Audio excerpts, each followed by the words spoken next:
course, what went down over Thanksgiving break that led to Quinnipiac men's ice hockey being number 4 in the country. Sports Paws starts right now.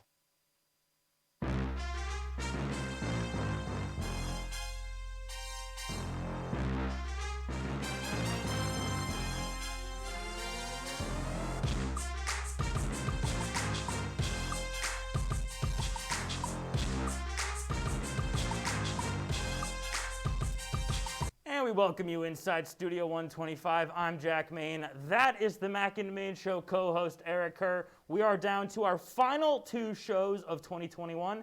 And Eric, it is an exciting time to be a fan in Bobcat Nation. It sure is. But first, let me tell you, you're also a co-host of the Mac and Main Show, first of all. And second of all, we had to cancel our show tonight to be here because there is a lot to talk about in sports that they're missing 1 week of shows. So, Jack, you ready to get into it? Hey, I am as ready as we could be. All right, well, let's get right into it. And we'll start off with the Quinnipiac volleyball team as the Bobcats finish as the number 6 seed with a 9-9 record. And this set up a quarterfinals match with the Marist Red Foxes, an opponent Quinnipiac lost to both times in the regular season.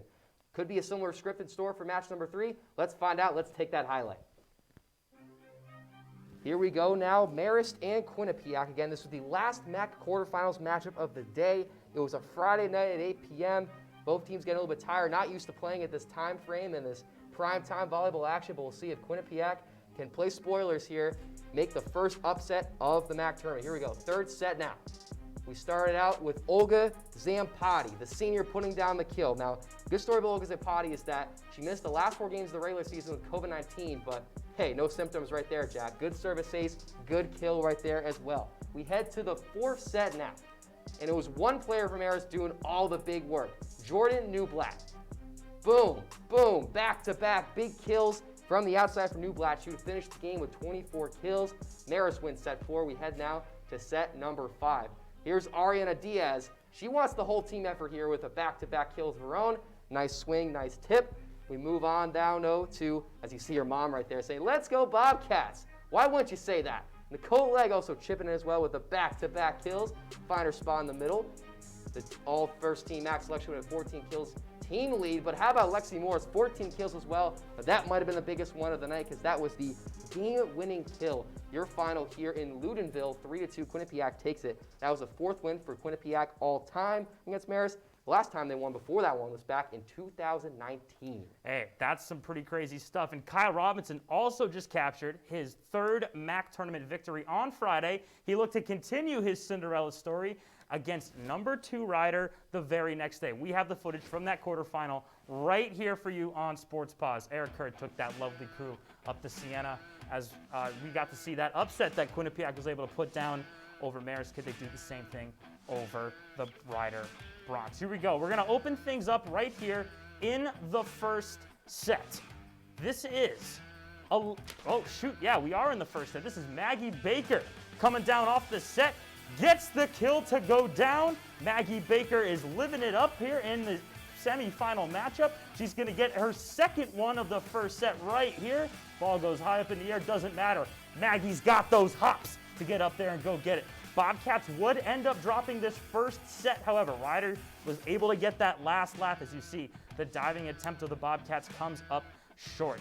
Ryder wins 25-23 on to the 2nd set. It's 7-11 Quinnipiac with the lead when Alexandra Tennant gets one of her 14 kills. Everyone's going crazy. Still in the 2nd set, this is Aliza Mejia looking for similar success, but it's Tennant who gets the last lap. Ryder wins the 2nd set 25-27. Precision right there from the Ryder Bronx. We're going to head. Yeah, just a tough battle with Morgan Romano, too. You see her in that back row swing. All MAC first team selection as well. Super good. All MAC first team selections all over the court today. You see here, Maggie Baker takes a big swing, comes up big for the Bobcats. This in the 3rd set, and it would be Ariana Diaz trying to get the last hopes for the Bobcats. She's able to get it to go down. Quinnipiac season riding on the line here. They're unable to convert on what would be the game winner. Kyle Robinson's season is over. They are swept 3-0 by number 2 Ryder. And with Quinnipiac now eliminated, the MAC championship led to a battle of number 1 against number 2, that being Fairfield against Ryder. But oddly enough, it it was the number 4 seed Canisius that gave the top seed Fairfield a tougher game in the MAC semifinals. The Golden Griffins took the Stags to 5 sets before a 11-3 Stag run helped them take that game, and Fairfield took care of number 2 Rider in 3 straight sets. We have the bracket for you on your screen right now, as the Stags' KJ Johnson was the MAC Player of the Year, but also the MAC Championship MVP as she helped out Fairfield throughout the entire playoff run, averaging over 4 kills a set in 3 matches of play. Quinnipiac men's ice hockey team was winners of 5 straight heading into November 19th matchup against ECAC hockey rival Clarkson. And these two top 25 teams gave us a nail-biter on the Friday before break. Let's go ahead and roll the tape that we have from that. It was a battle between 2 bitter ECAC rivals on Friday night in Hamden. The 5th-ranked Quinnipiac Bobcats welcomed in the Golden Knights to the People's United Center. First period, let's jump right into the action. It's Clarkson off the power play. Alex Campbell buries it, getting Clarkson to go up 1-0. He sneaks it right in on the top shelf, as you see right there. Clarkson's up 1-0.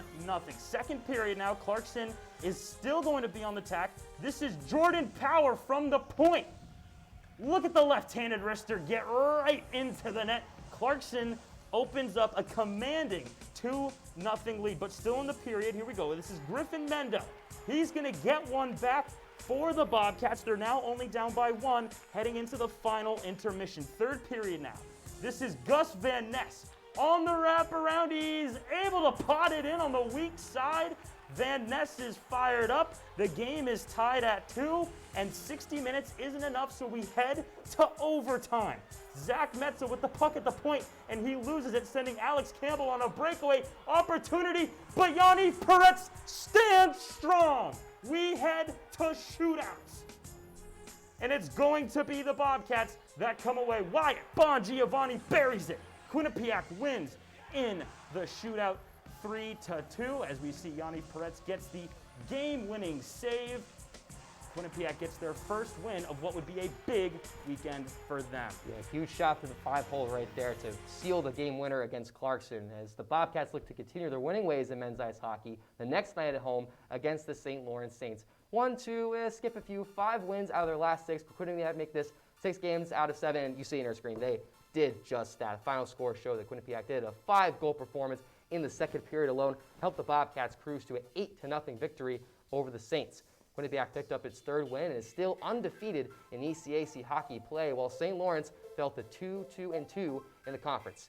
Ethan DeYoung led all Bobcat goal scorers with a hat trick, while Tyson Malank chipped in with 2 goals of his own. And while the Bobcats won recently in that match against the Saints, maybe some stinging still remaining from their loss to the same team in the 2020-2021 ECAC Hockey Championship. Ethan Logue spoke to the team after the game with more on how Quinnipiac handled that situation. March 20th, 2021 was the last time the Quinnipiac men's ice hockey team dropped the puck against ECAC hockey rival St. Lawrence. The Saints were able to defeat the Bobcats by a final score of 3-2 in overtime back in March to win the conference title. And though the memory may still be fresh for some of the Bobcats, tonight all that mattered was the present. We didn't talk about it too much, but I think, we have a room full of guys with a lot of pride. And they obviously remember that last game, and so they wanted to come out and, kind of set the tone here. And so it wasn't something that we stressed or anything like that. It was kind of business as usual, where we just went through our pre-scout, talked about their strengths and some of the ways that we can try to beat them. As it got near, we got fired up. We like I said, we took it personal when we didn't win the league on home ice, and we wanted to make a statement. That's still fresh wound, but I know especially the older guys want to come out and thrash them around. And that's what we did. We came out with a good start, which we haven't done in a couple games, so pretty happy about that. And just took it to them. Felt good. The Bobcats will have the week off and be back in action on December 3rd when they travel to Troy, New York to take on the RPI Engineers. From the People's United Center, I'm Ethan Logue, Q30 Sports. Well, the boys are buzzing after a weekend of what I would call non-losing hockey. They actually tied against Clarkson. That's on me, everybody. They win in shootouts. But senior Ethan DeYoung was honored for his contribution to the team's overpowering success. The assistant captain was named the ECAC Player of the Week following his hat trick against St. Lawrence. It was a 4-point weekend overall as he tallied an assist, against Clarkson. This was the second time in DeYoung's career he has earned ECAC Player of the Week honors. A tie against Clarkson and a romping of St. Lawrence sounds like it could be grounds for the Bobcats to move up in the USCHO, but did the voters feel the same way? We have the latest rankings for you guys right here, and as you see, despite a thriller on Friday night and a thrasher on Saturday, Quinnipiac was knocked down to the number 4 position, while number 1 Minnesota Duluth beat Alaska, an unranked team, and moved into the number 1 position. Minnesota State, Michigan, St. Cloud, Western Michigan, North Dakota, and Notre Dame rank out the top 8. All right, now let's shift to the women's side of the ice. After a weekend split with a win and a loss against Princeton, Quinnipiac traveled to New York for a 2-game road trip. And their trip started against Cornell last Friday afternoon. Quinnipiac took care of business as 3 goals in the second period helped them to a 4-0 victory. Veronica Bach, Taylor House, and Maya Labad scored the 3 second-period goals, while Bobcat goalie Logan Angers saved 19 Big Red shots. Jess Shriver scored the lone power play goal of the game in the third period. You've seen your screen that Cornell was unable to score any power play goals in 2 attempts. The train keeps on rolling for the Lady Bobcats as they welcomed in number 5 Colgate for a top 10 clash on the 20th. What will Cass Turner's squad continue to roll in what would surely be a game that would mean a lot in the rankings? Let's go ahead and take that highlight for you guys right here. Number 5, number 7, a big game for the USCHO. Here we go. First period, early on, this is Sophie Urban. She's going to redirect Courtney Vorster's shot. It's going to go down. Quinnipiac leads 1-0. Let's stay with it here in the first period. Already up 1-0. This is now Jess Shriver who's going to get one to go through. Quinnipiac's up 2-0, and we haven't even played 15 full minutes. Here we go. Now into the second period. This is going to be a rare miscue from Colgate. Nina Steigoff is going to capitalize on it, though. Collects the puck, flips it over to Hannah Murphy, and the Bobcats are now up 3-0, and they are going to continue to roll. A commanding lead will only get stronger as Maya Labad gets her 3rd goal of the year to sneak that one through. Quinnipiac goes up 4-0, and in the closing minutes of the game, just some stat padding for Corrine Schroeder, who is a candidate for Save of the Year. She is on the ground, sprawled out. Take a look off the left shoulder. Doesn't matter. She's going to corral it. Quinnipiac comes away with a commanding 4-0 victory over the number 5 team. They should move up in the standings, Eric. That was a quality win for sure. And after those 2 games, 2 Bobcats were honored with Women's ECAC Hockey Weekly Awards. We'll start off with the goal-sending side. Corinne Schroeder was awarded the ECAC Hockey Goalie of the Week after shutting out against number 5 Colgate in a 4-0 win with a 38-save performance. This game was one of 3 shutouts already on the season for Schroeder. And on the left side of your screen, Maya Labad was the ECAC Hockey Rookie of the Week for the first time in her career. She scored a combined 2 goals and 1 assist in that weekend series against Cornell and Colgate. And the Bobcats then came back to Connecticut for the 17th annual Nutmeg Classic. And of course, it began with a classic rivalry in itself for the Bobcats against the number 7 ranked Yale Bulldogs. A game winner from Taylor House less than 2 minutes into overtime helped the Bobcats win that game 3-2. And Quinnipiac would move on to play UConn in the championship, where they win that one by the same score. Nina Steigoff put the Bobcats ahead in the third period, helping her team earn the program's 9th Nutmeg Classic championship title. And after a big weekend for the Quinnipiac women's ice hockey team and the Nutmeg Classic Championship, we take a look at the latest USCHO poll standings for women's hockey. As you see, Quinnipiac moving up into that number 4 position. They've only lost once, Eric, and they have 100 total points, one of just 4 teams to have 100 points in that voting. Wisconsin, Ohio State, Northeastern, Minnesota, Colgate, Yale, and Clarkson round out your nation's top 8. Still to come on Sports Paws, more on what went down in a recent skid from the men's basketball team. And women's basketball had the opportunity to prove themselves against a ranked opponent inside the top 5. We'll be back with these and other stories in just 2 minutes.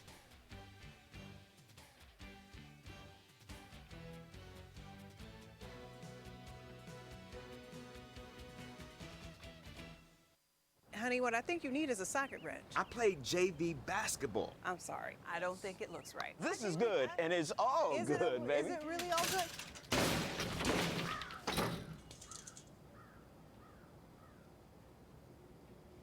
If you love me enough to routinely test your handyman skills, not to mention the strength of your marriage, then of course you'll visit nhtsa.gov/the-right-seat to make sure I'm in the right car seat. I'm gonna call my dad. I don't think that many kids in my son's school even do it. He makes fun of his friend who vapes. He would never try it. She's into soccer. She's on the honor roll. She's just not the type. No way. No way. No way. No way, my kid would never vape. Get your head out of the cloud. Today, nearly 8,000 kids will start vaping, maybe even yours. Learn about the dangers at talkaboutvaping.org. I think it's just vapor with flavor. It won't hurt my kid like cigarettes, right? Vaping is safer than smoking, isn't it? There's really not even that much nicotine in them, right? My kid? My kid knows it's dangerous. Get your head out of the cloud. Today, nearly 8,000 kids will start vaping, maybe even yours. Learn about the dangers at talkaboutvaping.org. Meet the Scan, a simple procedure whose mission is to detect lung cancer early.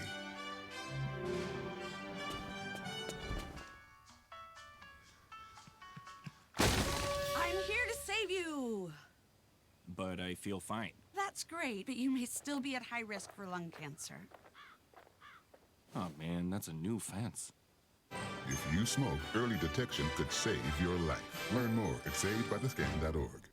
Well, Jack, 2 minutes have passed, which means that Sports Paws is right back. We now shift from the ice to the court, starting with Quinnipiac men's basketball.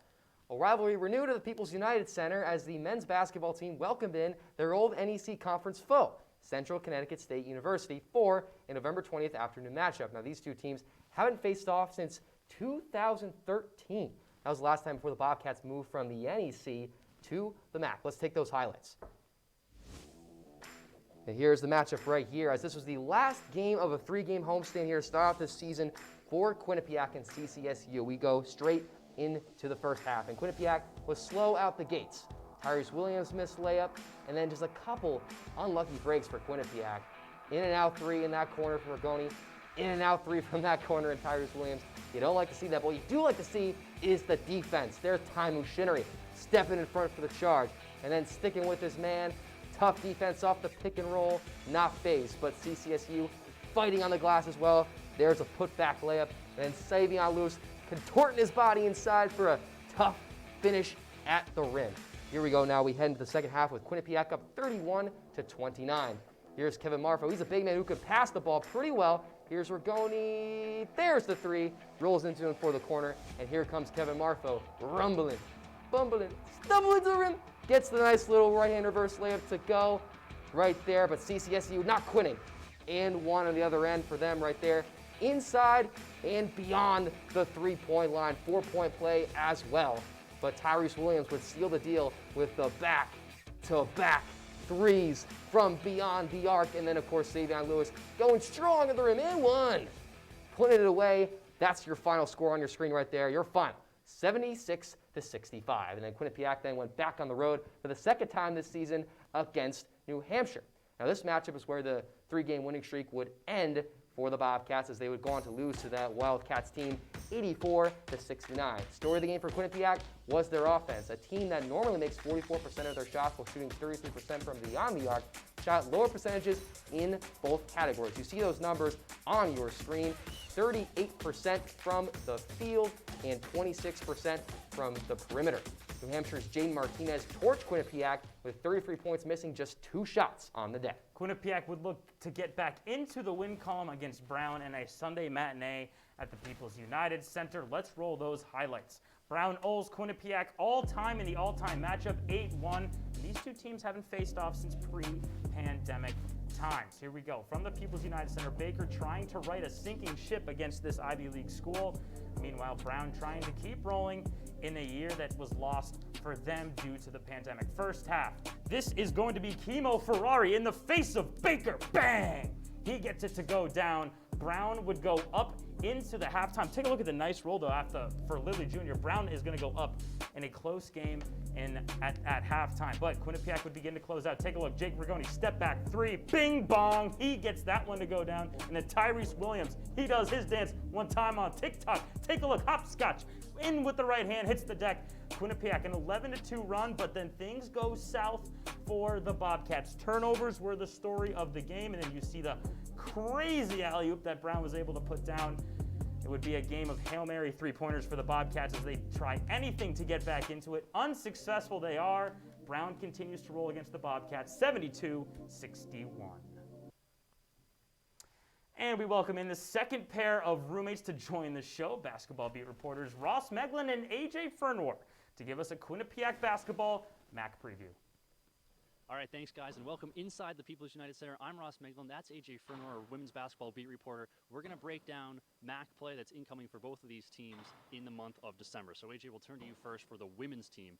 Non-conference play has gone well. What are you looking for most in conference play? Yeah, Ross, 3-3 records so far in conference play. Still a few games left, but I'm really looking for the scoring to kind of get increased. Last year, the women's team led the MAC in scoring, about 65 points per game. Right now, in non-conference play, they're averaging about 75. In the 3 wins they've had, they've reached that 75-point benchmark. In the 3 losses they've had, they've been held under that. And even so, they didn't reach 60 against Indiana and against George Washington. So if they really want to kind of contend and then be that number 1 scorer again, they're going to have to rely on their shooters like Rose Caverly, DeWeese, and then Michaela Morris down low to really kind of uptake their scoring when they're heading into MAC play. So you mentioned a couple there. Who else do you think is going to step up when it comes to MAC play? Well, it's funny. When you think step up, you think, oh, a freshman, someone who hasn't played a lot of minutes. I'm actually going to go with the reigning MAC player of the year, Mackenzie DeWeese. She's averaging 15 points, 7 rebounds, and 4 steals per game, Ross. 4 steals per game is actually insane. Every time the Bobcats seem to be down and out or in need of a clutch play, Mackenzie DeWeese is diving on the ground. She's fighting for that jump ball. Even if she doesn't gain possession of it, she always does what's necessary. The team feeds off of her energy, and she leads the way. So I think heading into MAC play, she's going to be the person to lead the team. So Ross, we talked about the women's team. Now let's shift focus to the men's team. They're taking a little break from non-conference play. What do you expect from them as they head into MAC play? Yeah, well, we've seen it in the last 2 games, yesterday against Brown and last week against New Hampshire, just a ton of missed opportunities. They played well defensively yesterday against Brown, and they would get stop after stop. They just couldn't convert on offense. They had 23 turnovers yesterday against Brown, and they failed to convert.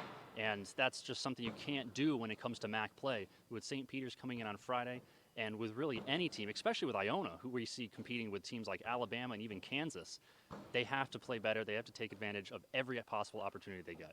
So you talked about the teams they have to compete with, like the Ionas in the conference and the Kansases around the country. Who off the bench is really going to step up for the Bobcats? So that's kind of been an issue for Baker Dunleavy. Who's going to step up? Who's going to play? Who are you looking for to step up as we enter MAC play? Yeah, well, you said it, and Baker Dunleavy also said it yesterday. Nobody's spot on this team is solidified. At this point in November, they're still trying to figure a lot of things out. What was really interesting to me yesterday, typically we see a J.J. Riggins sub in for Kevin Marfo. Yesterday we saw Elias King come off the bench, which was refreshing to a sense because he really hasn't done a whole lot this year, and he played a great role off the bench. He doesn't need to get the 12 points, 15 rebounds like the star players should.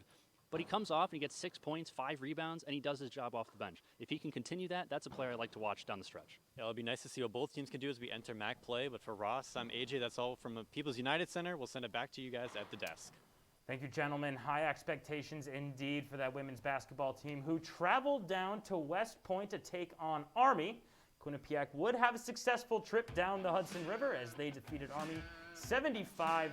You see the Bobcats shooting very well from the field, almost 50%, 47.6.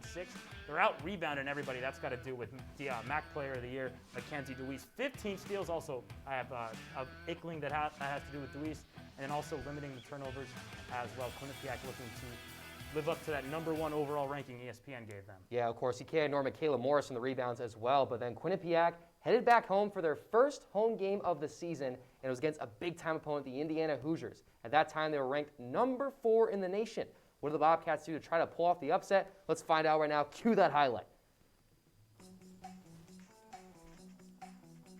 Sorry, that was the full screen for George Washington. Quinnipiac. We'll get into that game for a moment, but first let's talk about Quinnipiac, Indiana first. As I mentioned, again, it's a top team coming in. This is the first time that a top 10 team has visited the People's United Center. But anyone like Mackenzie DeWeese, who's there at half court, is ready for it. We head straight into it. DeWeese, who else, making a nice little pass to Haywood, and then strong drive to the rim. A little kiss off the glass of the left hand as well for Curtiera Haywood. Then the Bobcats started pouring in those three. That was Morris. Now it's Amani Free. And then it's Rose Cavalry with back to back threes from the right wing, putting it in. Quinnipiac starting out hot early, doing offense, but also on defense as well. You can see they are just staying in front, staying composed, not afraid of this top team, locking them down. No inch given, turnover. Quinnipiac says, give me that. And then here we go towards the end of the first half, as this was a sign of the game that started with Indiana. Get back into it. Here's Grace Berger with the half-court prayer. It's answered. Hallelujah. No fries needed with that meal as Grace Berger puts it in all the way from the Bobcat logo. I see what you did there. Thank you. You like my puns. There might be more of that. Let's take a look at the rest of this highlight. Here we go. That time, Berger to Plattberg inside to Mackenzie Holmes. Not to confuse with Helms from Quinnipiac. Mackenzie Holmes putting it with the left hand right there as well, flexing a little bit. There's Indiana on defense as well. And of course, offense again, the lefty hook, putting it in. Mackenzie DeWeese, the former MAC Player of the Year, trying her best to put it in. She does with over two Indiana defenders, but once again, the Hoosiers just too much. Corner three, pocket is in for Allie Plattberg. Your final in Hampton. Indiana takes it 67-59 over Quinnipiac. I think Jacob Resnick says it best. Mackenzie Holmes is a bucket. That was undoubtedly one of the greatest games we have ever witnessed from the Lender Court. But it was a quick turnaround for the Bobcats as they headed south to the nation's capital for a date with George Washington. But once again, Quinnipiac came up just a couple buckets short, dropping the weekend finale 54-50. You see that efficient shooting that we saw against West Point. Well, forget about it. They shot under 30% from the field, and they were outshot by a traditionally poor offensive outputting George Washington team. They were also out-rebounded, and Quinnipiac once again not being disciplined enough on the turnovers. It's really hard to beat Trish Fabry 3 times in a row. In fact, it's only happened 4 times in the last 10 seasons. In-state rival Hartford. The Hartford Hawks came down to town to try one more time yesterday, and it was an absolute romping by Quinnipiac. 113-64 your final. A career day for Curtiera Haywood as the Bobcats put up the most numbers, the highest score they've ever put up in the Division I era. It was a superb performance for them, but we have one more final commercial break here, so we got to get into it. But stick around to see who will join the Quinnipiac men's soccer team next season. And of course, the Sports Center staple, some of the top plays of the week when we come back only on Sports Paws.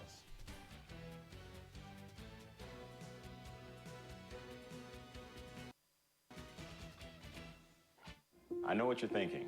I need a job. I need a new career. Well, I've been there. I've been there. I've been there. I wasn't happy with what I was doing. After high school, I didn't have a plan. I just wanted to start working. I got laid off twice, but you gotta keep going. You just need the right skills. Find an apprenticeship. I found a 2-year IT program. I found a medical course online. I'm now a consultant in the tech space. You have more options than you think. You can do this. You will find something. You will find something new.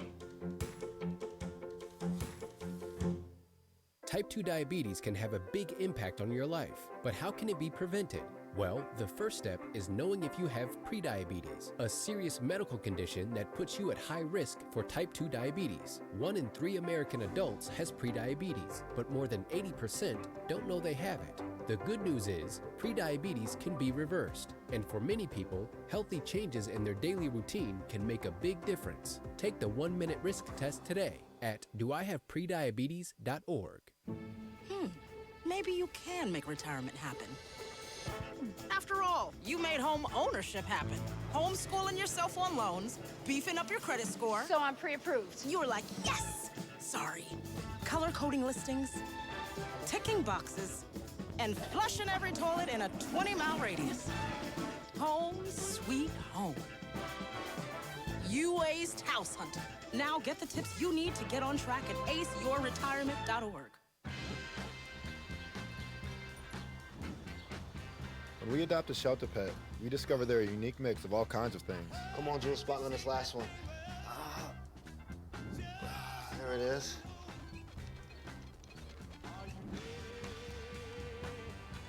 Keep going with it. Leo. They're a little bit of a lot of things, but they're all pure love. Hey guys, welcome back to Sports Paws. But before we leave you and before we get into top 5 plays, we'd like to welcome in Alex Miller to the Bobcat family. He was recently signed on to the Quinnipiac men's soccer team. He will be a member of the class of 2026, taking the pitch next year for Eric DaCosta. Way to correct yourself there, but you didn't correct yourself earlier because it's not Sports Center top plays. This is Sports Paws top plays coming right up. Here we go. What do you want to take? You want to take I'll just start off with number 5. You're going to follow in with number 4. Yeah, you may as well because you messed up. I did. Yeah, I need to redeem myself a little bit. So here we go. Top play number 5. Women's volleyball against Marist. This is Lexi Morse. Bam! Slamming it down. Number 22 gets the kill for the Bobcats. They fall in the semifinal. That was the game-winning kill. We head now to basketball here for this next play. Here is Sajada Bonner. Nice pretty feed inside. A Kurt Tiara Hayward finishing smoothly left hand against a Harper team they blew out 113. Play number 3. It's Gus Van Ness of the Quinnipiac men's ice hockey team. Wrap around weak side goes up. Gets the celly to go. Quinnipiac wins in a shootout but ties 2-2. Back to the hardwood we go. Here is men's basketball now. The little hot scotcheroo, as Jack May would say, from Tyrese Williams getting the bucket to go against Brown. Hey, go like my TikTok. Who else but Mackenzie DeWeese for top play number 1? Tough bucket. You're too small, she says. She's only 5'7".